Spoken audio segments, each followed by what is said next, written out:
After washing and changing, Dre tried to look composed. She lived in two worlds, at war with each other at every step. In one world, the one she chose, those marks were badges of honor.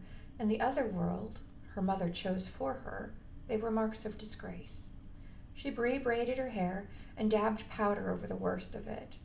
Her eye was already swelling. A scratch on her chin would darken by nightfall. The three headed to Clan Aquan's pavilion. Clan Aquan wasn't really a clan. Not anymore. They were more like a guild now, with their lace, buttons, carvings, and jewelry. She had heard the elders whisper about clever marriages and cleverer apprenticeships. It worked. They were growing. The event was somber, with quiet music and subdued dancing. The table groaned with kebabs, greens, and sugared things Dre didn't have an appetite for. Fatia was already here, somewhere. People mingled, ate, and danced. Joom noticed her the second she entered. He was surprised, not expecting her. Hoya, he whispered, gesturing at the girl.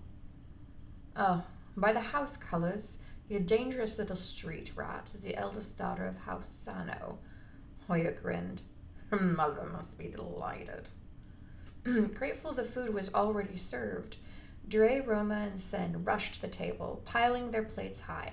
Stewart eyed the trio and was about to question them until he noticed Dre was dressed in Sano house colors of gray, silver, and black. Roma had a bow of that color holding back her curls, and Sen had one wrapped around his upper arm.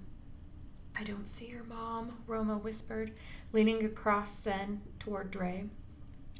Just eat so we can get out of here, Dre hushed them. Dre, her mother sighed from behind her.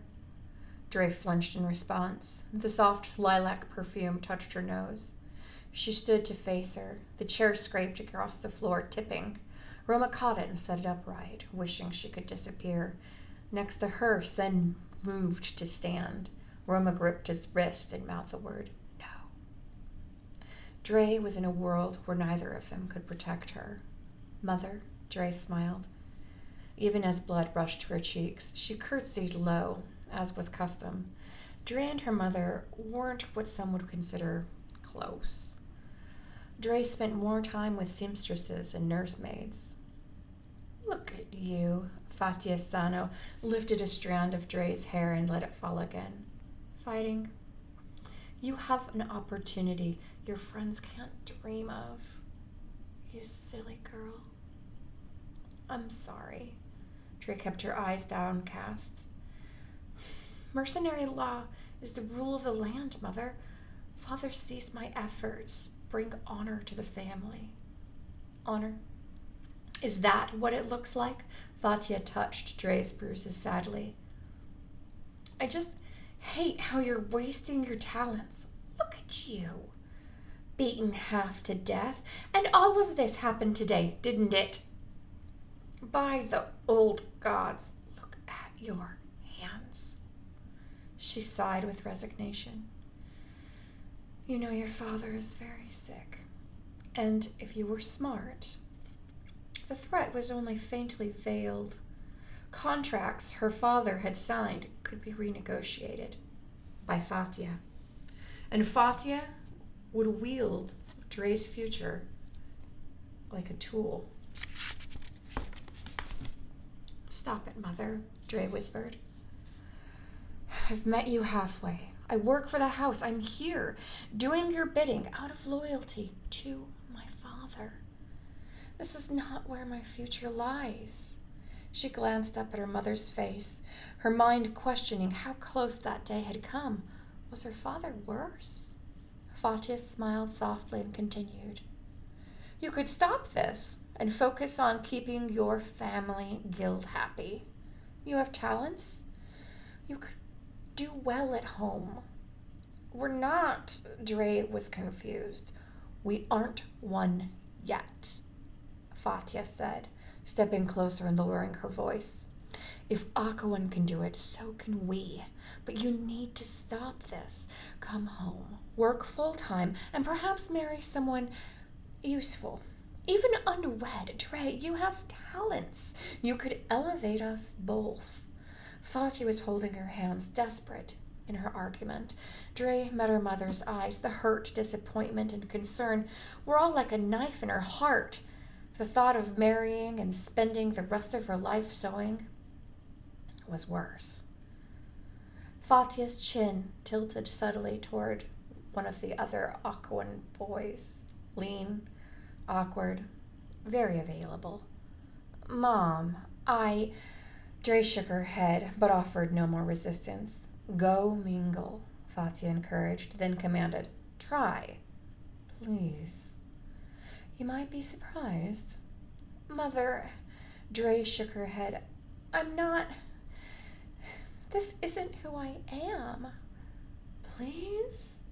I have worked hard to arrange a meeting. Dre, then? She pointed discreetly. Talk to him, please. Dre sighed, smiling dully. It was impossible to say no to her mother for long. As she walked away, she watched her mother pull the clan colors out of Roma's hair and off Sen's arm, pointing them to the camp's exit from the corner of her eye. Sen scooped food from the plate to his hands, glaring at Fatia as he rushed out. Roma did the same, mashed potatoes dripping between her fingers. Roma giggled as she ran. Best dinner party. Sen answered over his shoulder. Oh no, we get to eat and we don't have to look interested. Roma snorted as they ran. The steward made a weak attempt at chasing them to the exit, not really wanting to stop them, but not wanting to seem indifferent either. Because she was watching her friends and not where she was going, she nearly ran into Joom. He caught her by the shoulder before she collided with him. Careful. He smiled down at her, almost warm. Dre spat out a flustered apology before taking a double take. Oh, we had a contest earlier. An unfair one. Joom scanned the room, then met her eyes. You cheated anyway, as I recall. Her eye stayed on him, the real threat in the room. His smile was a slow shrug, like a predator pretending not to notice prey. Neither of us belong here, do we? He glanced around again. You with your bruises and me with... He paused, failing to find the word. He grimaced. Well, me. Dre couldn't help but like him a little bit. This was the kind of man she chose to spend time with. Not refined, not well-spoken. Still, the violence of their last encounter echoed itself in the wound at her hip. We don't belong here, she agreed, smiling. And yet, we are here. What are your hopes for the party? Not to catch a husband, are you?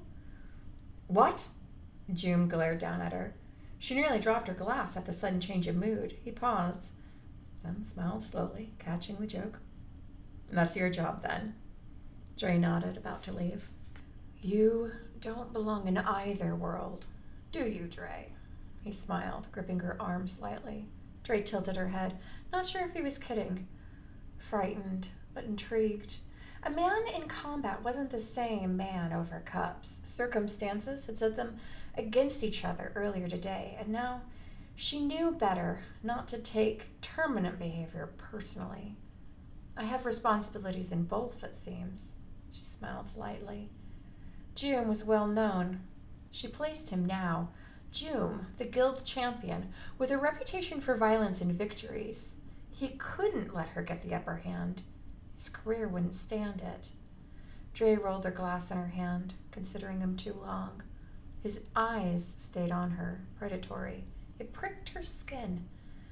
She fought a shiver with a deep breath. Your mother doesn't approve of your activities? Joom gestured toward Fatia. The thumb of his other hand caressed her forearm. Sire, you seem to know a great deal of me. I only know of your reputation.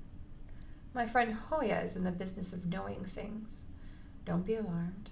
As for my reputation, it's not as bad as they claim, I assure you. Dre laughed despite herself. Everything in her instincts told her he was exactly as bad as they claimed. His hold on her arm was too strong to escape politely, but subtle. He was revealing himself, cunning, well-spoken, and dangerous. Joom continued, "You don't have to continue down the path you set for yourself. You could help your mother, perhaps wed into a mercenary guild." He glanced down to her from the corner of his eye, still watching where Fatia mingled. "You offer yourself, then?" Drei asked, imagining this all a joke. Her tone was dry enough to kill a houseplant. "I do." Joom focused his attention on her. Drei looked up, her mouth agape, stunned. "Why?" Joom laughed, thunderous, drawing eyes. "Why? You're beautiful. Young. No doubt fertile." Drei blinked at him, quietly stunned. "And Mother told me romance wouldn't benefit growing houses." Joom frowned slightly. "She's right." He thought for a moment. "True romance grows over years of dedication. Marriage is a contract towards mutual benefit. Your clan is on the rise, and you have spirit that I respect. I don't require anything more." "I doubt you could meet my dowry, sir. Besides, I am contracted with Tassos, as you know." Drei took an instinctive step back. Joom released her arm with a smile. He closed on her. "You would be surprised what I could do, Drei." Drei froze. He was so close to her that she had to tilt her head back. He smelled of cedar and leather. He didn't touch her, but her body screamed danger. A hand went to his chest as she backed a step. Looking up at him, she trembled. Seeing her disarmed, on the run like a rabbit, Joom felt his pulse in his ears. He was driven to take another step forward, hoping to see her back up again, to retreat, to tremble again. He stepped, smiling. She retreated. His fingers brushed her elbow. "I'll be at Rolling Thunder later. I hope to see you in a less formal setting. Perhaps we can dance again." He turned away, entering a conversation with a group of men. He joined a tall, thin man Drei had seen earlier that day. She could only guess it was Hoya.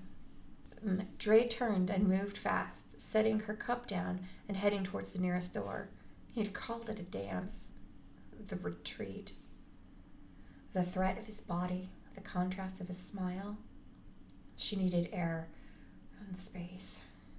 The tall Echoan boy moved to intercept her as she left. She pushed him and broke into a run as she passed through the door and entered the darkness outside. Her legs shook and her stomach rolled. Safe from prying eyes, world more dangerous than daggers.